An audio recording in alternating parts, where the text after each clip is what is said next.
right, welcome to the Bryce Eddy Show. So, hey, today my guest is going to help me answer what's going on with journalism. Sam Anthony, founder of YourNews.com. How are you, sir?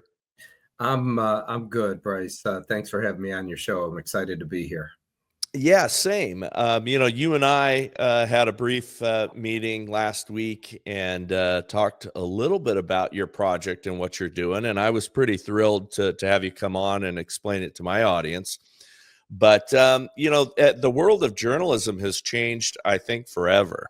And you have a unique project that I want you to talk about that I think is going to help us to solve this. But why don't you set the stage as to, who you are, bio, background, and then let's talk about the world of journalism and what's happened over the last few years. Of course. My name's Sam Anthony. I run a hyper-local news platform. It's a news content distribution platform called YourNews. Basically, I look like the local newspaper website in every city in the United States with USA Today wrapped around it, I guess is a good example. The background for me is I started out in the brokerage business. I worked in Chicago at a place called Lehman Brothers, came to Florida, worked at some boutique firms. My business was primarily capital raising. I went off into, capital raising for independent projects, private investments. And then ultimately I started something, that's now called YourNews, which is, what we believed was that the legacy media was not going to survive. And this is going back a long time ago, Bryce. My belief was that the newspaper industry was going to collapse, simply because the internet was going to be a more cost-effective way for distribution of information. Never really saw the TV and radio thing coming. But that's all here too, as you know. I mean, their audiences are dwindling. The legacy media is collapsing. There's, I showed you, which I'll show your audience, there's almost 500,000 people now on LinkedIn that call themselves freelance journalists, which for those of you who don't know what that is, it means I don't have a job. They're looking for work. But I will tell you this, I was one of those people that didn't believe the media was lying. And when my eyes woke up, it was in 2016, when Trump won the election. And they completely turned against him. So what I didn't realize is, to me, the reason we're in the mess we're in is because the media has been complicit in telling the truth, right? And so they have been pushing a narrative. And I can tell you that back in the 80s, I don't know if you remember this, but there was a lot of independent news outlets. There was at least 500 independent news outlets in the 80s, but today there's about 6, right? 6 independent. Yeah. And you had local newspapers, you had independent news stations. You had I mean it was fairly decentralized, and then you had a whole mess of local radio and all that stuff. So you could. And there was at least a semblance of within the journalism world that they were telling you the truth, or at least trying to the best of their ability. You could tell everybody had some kind of position on things. You could read between the lines, you could hear that, but you assumed everybody had the best intentions. I did. I mean, I'm just, you're in the news business, but you live in America, right? Why would you want to be lying to people for something that could be detrimental? So, I didn't really buy that story until, when Trump won the election, and then they all turned on him. And then I soon realized that this is what we do is extremely important because, the information needs to get out there. And by the way, everybody knows the Sinclair Broadcasting video with the 30 or 40 TVs all saying the same thing at the same time. Okay, super creepy.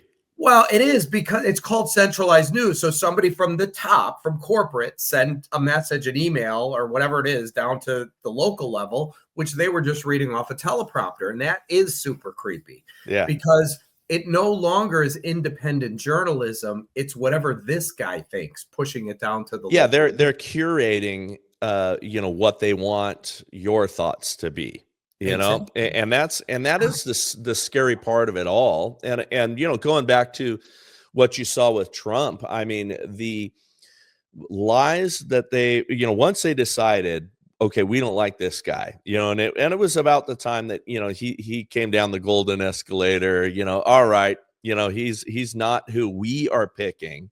He's not who we, the collective, masters of our universe. He's not who we're picking. All right, we're gonna turn the narrative on him.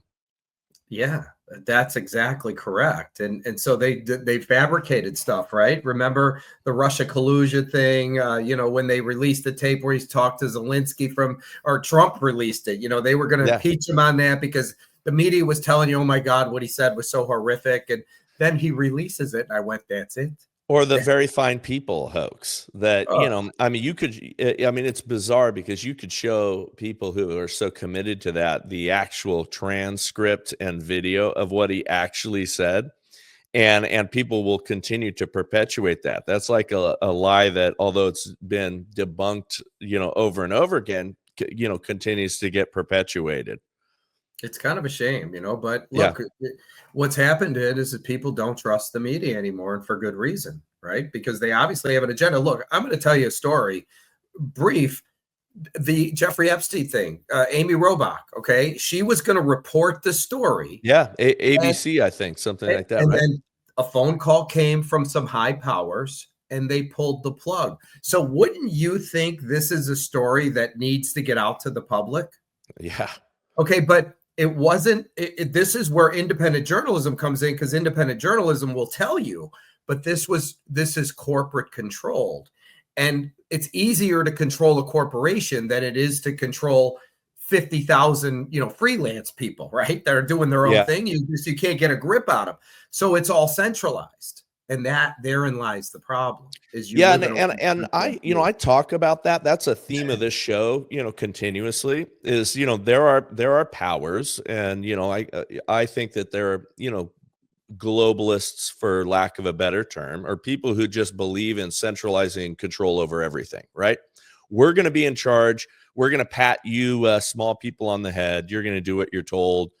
And, and that's it. That's kind of what the battle is. And, communism and socialism and things like that oftentimes are just a sales pitch.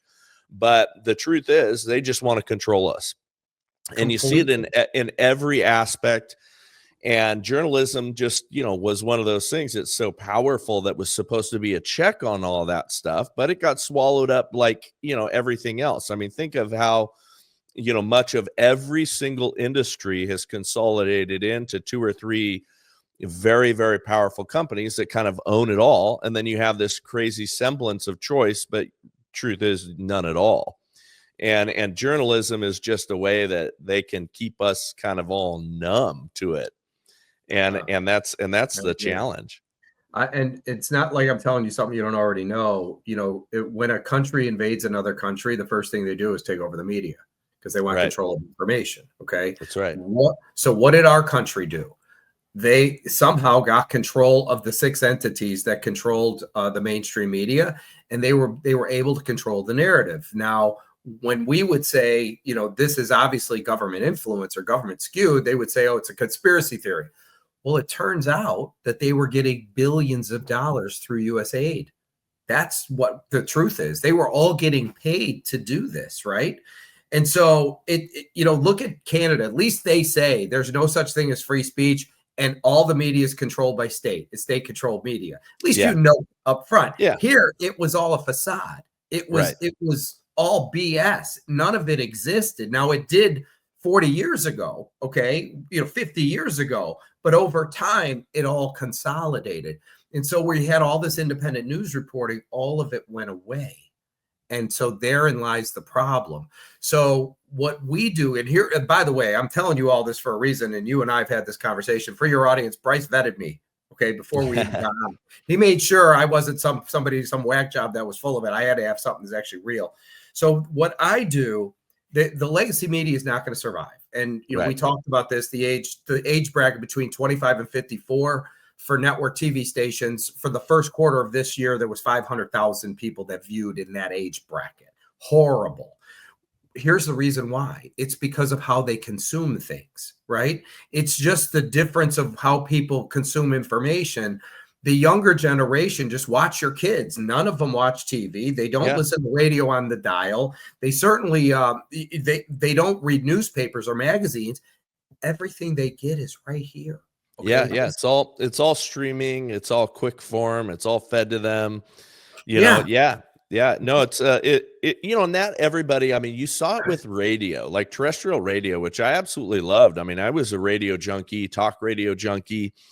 I mean, unlike my contemporaries, I wasn't listening to music while I was working out. I was listening to, political news shows and things like that. And then you saw all of that start to get taken over by streaming services. First everybody thought satellite radio was going to destroy all of that, but it turns out it's just everything became on demand. Everything became at your fingertips. Everything became 35-second reels and things like that. And then everybody's been trying to adjust to it ever since.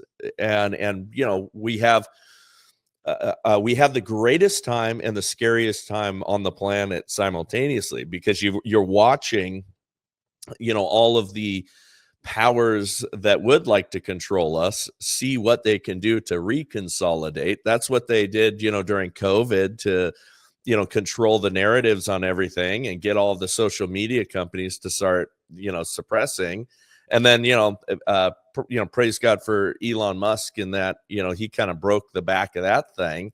And then it started getting outed. It started being okay to tell everybody that, oh yeah, no, the government was in our offices telling us that we needed to, tell everybody horse dewormer, was dangerous for you and things like that. It got crazy. Completely. Yeah. So it's all going away. And that's the good news. Like you said, we're living in this scary time, but in a great time. And I actually have to agree with you on that one. And the reason for that is we're going through a paradigm for the way people consume information. Yeah. And so what I have completely decentralizes and democratizes the news business and puts the power of the press back in the hands of the people where it belongs. So I'm sure I'm going to have a lot of enemies out of this in the near future as we start scaling and getting bigger. But for your audience, Bryce asked me to show you, but I'm first going to explain it, and I'll just show a couple markets so you get your head around it. Here's how the news business works. Everybody's read a newspaper, they listen to radio or watch TV, but the way that industry works is people that have news will send what's called a press release to the media. News organizations aggregate the information. They decide what they're going to air or publish. And as you know, most of the stuff that goes to the media doesn't get aired or published. And the reason is newspapers have a limited amount of space. Radio and TV have a limited amount of time.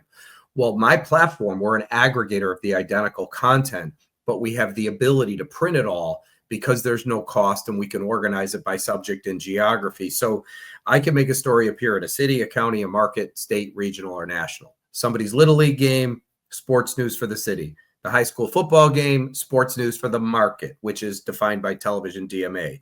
The Monday night football game, sports news national. It's how things get distributed, but it's the way the world works today. So because of our scale, we have a social component where the public can create an account and they can submit content to the website. Once approved, they get email notification with a direct link to their story. There's an approval process, not so much to validate what they're submitting, but to make sure it's running to the proper subject and geography. Meaning, if we didn't do that, everybody's little league game would be sports news, would be front page news national. There would be no need for any other category. So we distribute content based on geographical relevance. But if you don't mind, Bryce, I'll show them real quick. Yeah, let's do it. So you can get your head around, or they could see it. So let me present, share screen. Okay. So can you see what I'm looking at? Can everybody see it? There we go. All right. All right. So when you log in, your provider geolocates you just like on every Facebook, on X, whatever. It tells us where you live. If it's wrong, you hit change your location and enter your zip code. It'll take you to your city. So it's going to look like a news website. And ICE arrests more than doubled nationwide under Trump administration. That is a national news story. So all of this front page is running everywhere. And then you could have different categories. So I moused over national news. If you want to know about auto racing, you click auto racing. If you want to know about baseball, you click baseball. It's pretty simple to navigate. What makes me unique is local news. So we do local news. Now I went to top stories because this is going to be the main stories in my market. So Port St. Lucie Police Department investigate golf cart DUI after fatal fall. What's this? Port St. Lucie man arrested in airport aggregate animal cruelty. And I'm going to scroll down the page. This is going to be local news for my market. Whereas if I go to another market, which is this is in South Dakota, Sioux Falls, the same national news, the ICE arrest story is national, but local top stories is going to be completely different news. Yankton woman killed in early morning crash, and tough times loom for Yankton County as 2026 budget talks begin. My point is this is all local news for Yankton. Now, this does not pull from the CBS or ABC affiliate. This is independent news reporters, which I'm going to show you all over the United States that are submitting news. 10005 would be New York. The bigger the market, the more people we have, and we currently have about 800 news reporters. So this is going to be top stories in the city of New York. So this is obviously what's his name? Zoran Mamdani. Mamdani. Yeah. However you pronounce our new communist. Yes. So all of this is local stuff for that particular market. New York police manhunt underway after 11 police officers. And I'll do one more to city of Chicago. But we have it all over the place. Just bigger markets, you get a lot more stuff. That story is a big story in the New York market. And this is Iraq-born Chicago man convicted in ISIS social media recruitment plot. Deadly altercation, Navy pier leaves one man dead, another hospitalized. All of these are coming from independent news reporters. Now, a couple of questions. So sure. Now, is this going to support, video from those folks? Because you are watching a lot. Like, for instance, yesterday, a couple of days ago, by the time we broadcast this, here in Idaho, in Coeur d'Alene, there was a ambush shooting of, fire got set, arson. As the firefighters responded to it, they were shot at, from a sniper location, and it was a, breaking story. Many of the local people on the ground that were reporting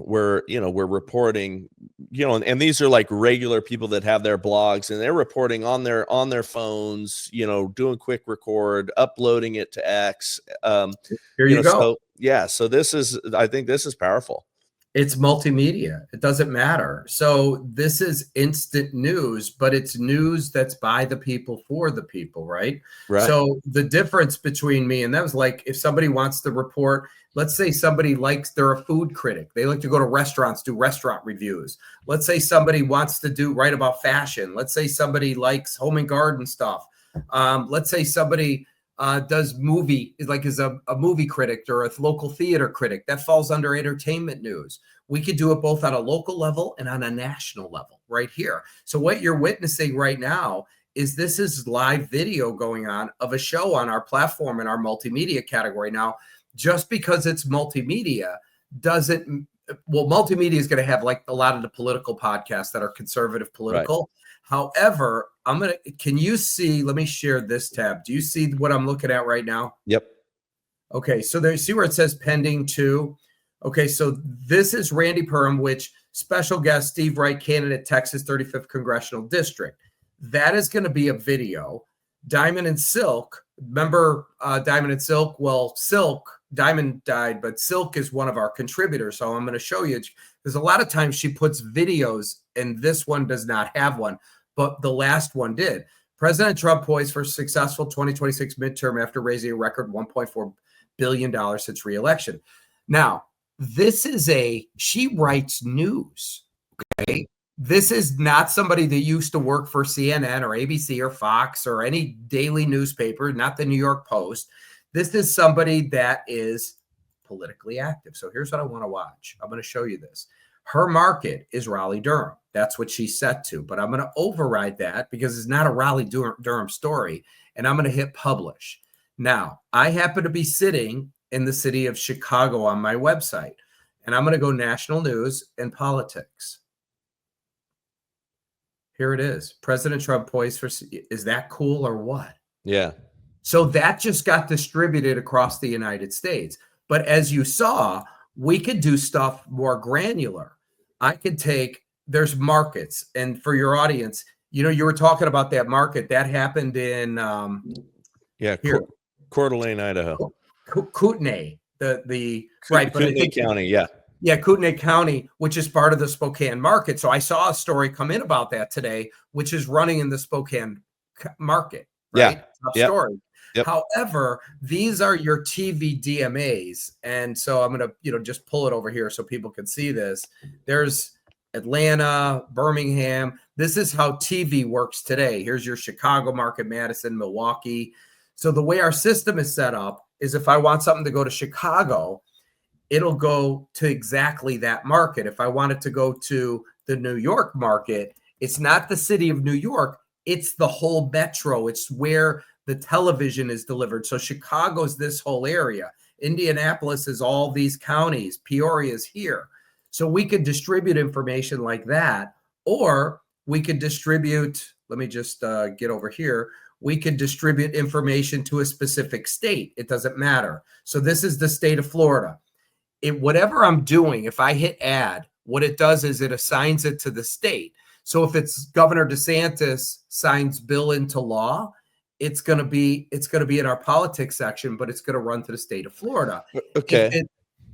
Right, because who cares about it? If it's some baseball like Florida Atlantic University, the Florida League, some baseball player wins, that's going to be sports news for the state of Florida. Okay. But we can drill down even further, and I could pick a specific county like Palm Beach, which means I can run a story just to these zip codes. Okay, so now are you the one or your team deciding whether something's a national news story or not? Is this something that the independent journalists that are signing up and approved are deciding? You know, how do you just? This is a curious question as to how you monitor so that people aren't trying to, you know, bombard national news with, you know, stuff that's, you know, not national. So you saw the articles. They came in as pending review. Got it. So my team looks at it. Like in this case, I just grabbed those two. Well, I grabbed one of them and I looked at it, and it was not a local Fayetteville story. It was a national story. So that content gets distributed to, if it was a sports story, would have went to sports. Okay. Yeah. So your team is monitoring. So the journalist is clicking the appropriate boxes and doing that. And then your team is, you know, it's kind of a pending approval thing. You have to. And the reason I think it makes sense. I was just curious as to how you, you know, manage some of the flow, you know, for some of the ambitious kids that are jumping in on this. Well, what I envision, like you'll see here, I'm in Boca Raton. So these are the zip codes for Boca. Mm-hmm. So if it's the local city council thing, well, that's going to be politics news for Boca. If it's like somebody's Little League game, it's sports news. That's the only relevance to that article is going to be that particular category and basically the city of Boca Raton. Makes sense. However, when somebody submits it, we don't care what they want. If they want national distribution, it's not going to happen. Right. Okay? Right. Yeah. No, it makes sense. Now, what about some of the, so you do have a bunch of journalists on both sides that are out of work right now, you know, that are freelance all over the place. Are you? There you go. There's the number on LinkedIn. Sorry. Freelance journalist, 490,000. And here's the search I did. Freelance for the US. 490,000 people are looking for work. Most of them are part of the downsizing of the legacy. Wow. Oh my God, it's nuts. You know what? When it comes to student journalists here, look how many there are. 170,000 on LinkedIn. You know, there's more. Okay. They got nowhere to go. Yeah. So what I'm doing, Bryce, is let me go to users here. I'm picking them up. So in the last 6 months, I've picked up 815 news reporters. 4,073 would be subscribers, which would be like nonprofits, PR firms, you know, like Sure. You know what I'm talking about. Some lawyer makes partner at some law firm in Boston that goes to the business section in Boston. But Right. we've got, call it 5,000 content creators that are contributing to this platform. So No, it's great, because what this creates, when you decentralize, just like on X or other platforms where people, in real time are fact checking other people, and and sometimes they're lying, right? Sometimes they're their fact checks are wrong or whatever, but the truth bubbles up, and the more you have people fighting over and pursuing the truth, the more you can use your own discernment to decide what is the truth. And again, it does bubble up over time. The lies come out quick. They travel around the world fast, but then the truth kind of wins in the end, as long as you don't have somebody putting their thumb on it. Exactly. Yeah, and that's what we had with all of these social media companies that were censoring us for a while there. Can you imagine, Bryce? I mean, can you imagine being banned for telling the truth? Okay. Yeah. I mean, I have been. I was kicked off of YouTube for it. I mean, how have we even come to this place is what I want to know, right? Yeah. How did we get here? And I'm going to tell you the exact reason why. It's because our federal government was infiltrated. Yep. They were the ones sending people over to Facebook per Zuckerberg. Yep. FBI agents were sitting in there on our nickel, censoring people from putting out information because this is what they were getting paid to do. It can't get any more screwed up with that. So this has to end. The good news is the legacy media won't survive just because nobody's watching their crap anymore. It certainly didn't help that they've been lying, because it turned off a lot of people that may have continued to watch. But now you have the World Wide Web, and Bryce, literally there's millions of you across the globe I'm talking about, right? Yeah, no, it's true. If not hundreds of million. I mean, I saw a thing, YouTube has 114 million people that have channels, whereas Rumble has 200,000. 114 million, 200,000. Okay. Yep. The only reason Rumble exists today is because YouTube decided to shake a few people off that were telling the truth, and Rumble filled the void. That's right. Make sense? I mean, that's it. Otherwise, how do you go up against somebody who controls 100% of the market? There is no market for you, is what I'm getting at. But basically, YouTube created a new market. It's called a conservative market, because they're not going to allow this kind of stuff to go on their platform. If it's anything that tells the truth, they're out on that deal, right? Yeah. They want their truth and their truth only. Okay. So to me, you don't have a democracy if you don't have freedom of speech, and you really need to have both sides be heard. So ours is, remember this, we're not a news organization. We're a platform.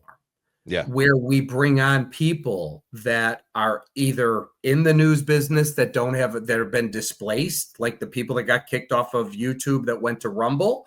But like YouTube, Bryce, have you ever worked for any network TV station? Did I ask you this question as a broadcaster? No, I did not.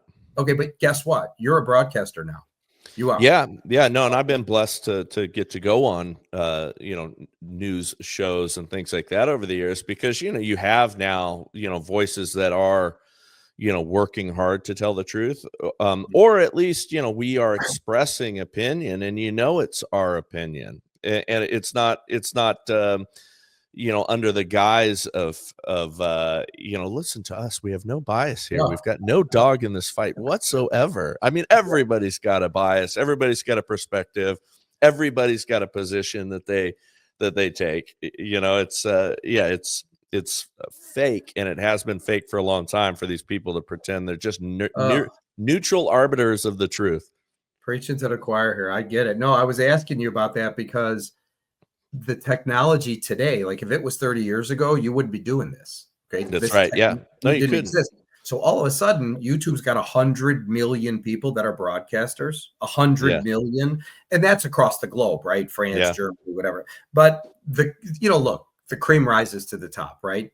People, you only have so many hours in a day to watch shows, right? So people pick and choose what they're going to do, because there's, this show's a half hour, some are an hour. I mean, you only have so much time. Joe Rogan's 3 hours. Okay. Yeah. So what our technology allows is for everyday citizens to become local news reporters and be monetized. What I No, should have shown I you. love it. I love it because we need that. Again, anything that decentralizes power, authority, control, I'm in favor of, and that's how we're going to bring America back into its golden age. Exactly. It needs to happen.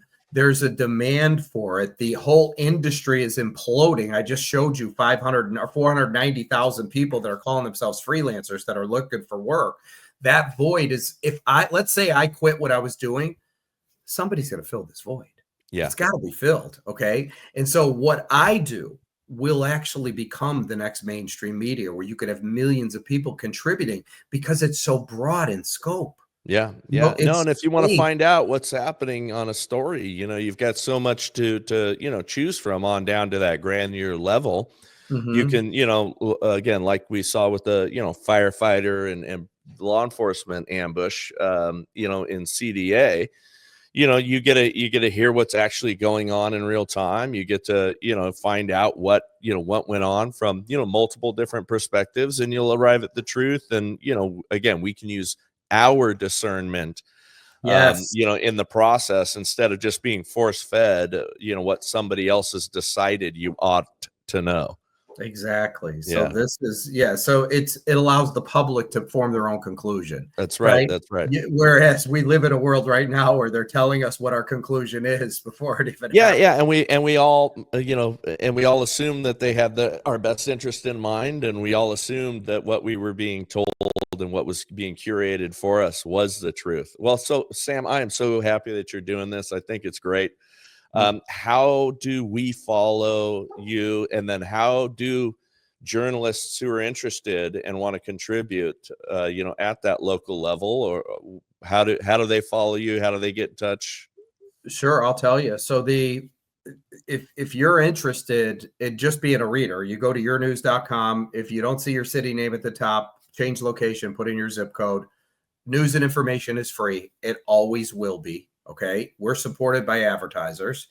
The second piece is if you were already going to the city council meeting or the high school football game and you want to be a local news reporter and get monetized, our product works just like YouTube. You just because YouTube monetizes you doesn't mean you're going to make $1 million. You build an audience, you produce the content, you distribute it out to your social media pages. As you gain traction and become more popular, your content starts getting read more, which means you start racking up more dollars. Also, the bigger I get, the more money they make. So you could go to the bottom of the page. It'll say become a citizen journalist, and you fill out the application. Once that comes in, we look at it. We just want to make sure that, we check people's social media just to make sure we don't have somebody sitting there saying, I just killed 9 people. Okay. Right. And we activate you, right? And you never know, because the cream is going to rise to the top. You could take somebody who's never been in the business before, Bryce. That's somebody that's popular in the community that decides to cover specific events. And next thing you know, they're getting thousands of views, okay, in the local area. It's going to happen just like it happened on YouTube. And then for people that want to participate in this, we're doing something called an equity crowd fund. And at the bottom of the page, it'll say invest, which will take you to our equity crowdfund page, which is Issuance Express, which is owned by North Capital Partners. If you're interested in owning an equity stake, you could read about what we're doing. There's a video on there. If you like what you hear, you could spend as little as $200 and anywhere in between. But we're not, the reason we're, by the way, Bryce, we had this conversation, but the reason my background is investment banking, it's capital raising. Normally, products like mine go to institutional players. The problem is the reason we're in this mess is because we have 6 institutional players that control the media. So if I were to come to you and say, Bryce, we just got $20 million from BlackRock, what would you tell me? Yeah, I would say, oh, good luck, because they're going to be controlling you soon. By the way, what he just said is actually accurate. So I know this firsthand because I'm in that business. So if somebody brings me a business plan, I look at them, and if I like it, I bring them to the people that want that specific type of product, right? If it's a biotech, it goes to these people. If it's health related, it goes to these people. If it's media, it goes to these people. When you're playing with institutional players, they're not putting in $200. They're not putting in $500. And I get it. If somebody's giving you $5 or $10 million, you're signing their stuff. They're not signing yours, which means they control everything. I have friends of mine I play golf with. One has a $300 million hedge fund. The other one is a $100 million private equity fund. Both of them invest in deals like this. Okay, both. And if I were to play with them, basically they would have the ability to control the company. Yeah, and I mean, it happens all over the place. I mean, I think we're coming into a time, and I'm excited. You know, I'm going to be having some news come out by the time. Well, by the time this airs, I'll have done a deal where I have left my private equity backed firm for an independent operation, because I think what we are coming into right now is Wall Street versus Main Street. And it is a time for Main Street to rise again, and people who, want businesses that are not controlled by these massive, institutional investors and people that want you to toe their line and their narrative. It's a very important and exciting and scary time, but I think it's going to be, necessary that we kind of push back and kick back against the big finance bros that have wanted to be the masters of the universe and tell them, hey, no longer. Bryce, every single tech deal was funded by Silicon Valley. All the major tech companies, okay, they have all the money. The cool part is with these equity crowd funds. So this is not like Give, Send, Go or GoFundMe. These are actual brokerage firms, but they completely decentralize that whole thing. And this is why you see, who's the movie people? Angel Studios. Yeah. So Angel Studios does all their funding through equity crowd funds through the people, because they don't want to mess with the institutions. They have no interest in that money. So all the money's coming in for these family-friendly movies from the people. These guys know how to put. Yeah, they're voting for what they want. They're voting for what they want to consume. And the beauty is there's hundreds of millions of us, and there's only a small handful of them, and that power is being seized. I mean, I'm looking at this. It's like decentralization of currency. I decentralize the news business. These equity crowd funds decentralize Silicon Valley and the powers to be. I mean, it's amazing how this is going to change everything. So I pulled up Twitter, and I want to make sure you guys are at YourNews _com, right? Well, on X, you mean, right? Yeah, X. yeah. So ours is, let me just make sure I get this correct, because I had it on my thing and I have to put it back. Let me go to X, because we have a page, and it's, and we post to it all the time. So I have my own, which I don't really utilize very much, but I just want to confirm this is it. I think it's YourNews Media. Hold on. Okay. Let me make sure that's no, that's not it. That's an older one. So which one? Let me type in one at YourNews. YourNews.com is what I typed in to. Yeah, that might be it. That might be it. Hold on. Yeah, is the logo a small Y in brackets? Yeah. So this is it, right? So okay. All right. Well, what's YourNews.com? Yeah. Well, what's cool about that is, I was asking you about the shooting in Coeur d'Alene. And you guys, second story on your page right there is authorities have identified the suspect behind the fatal ambush of 3 firefighters in Coeur d'Alene, Idaho. So, I love that. So your feed has got a good mix of local and national just on your page that have been posted just in the last few minutes. Yeah, Bryce, we get all of this stuff. I love hundreds of articles. So I have 815 news reporters. By the way, while we've been talking, I picked up another one. Okay, they filled the applications come in. So I love it. As these come in, I mean, that's what I'm saying. I'll probably have 4,000 or 5,000 by the end of the year, by the end of next year, as we start expanding and growing. If I were to market to those 500,000 people, do you know how many I'd pick up? Let's say I could market to them in the next month. Yeah, no, I'm super excited about this, and I think what you're on to is incredible and exactly the formula that we need. So thank you for coming on, and I'm excited to follow this and participate. So I really appreciate it, Sam. Oh, man, well, thank you so much. Thank you for having me on your show too, Bryce. I appreciate it. Yeah, absolutely. Well, hey, to God be the glory, and we are out. Hey, thank you for watching or listening to this show. If you are someone who listens to us on the podcast apps, please go to our Rumble channel. Even if you're not going to watch us there, we'd appreciate you hitting subscribe. We want to boost those numbers up and make sure that that channel continues to grow. But again, thank you so much for listening to us.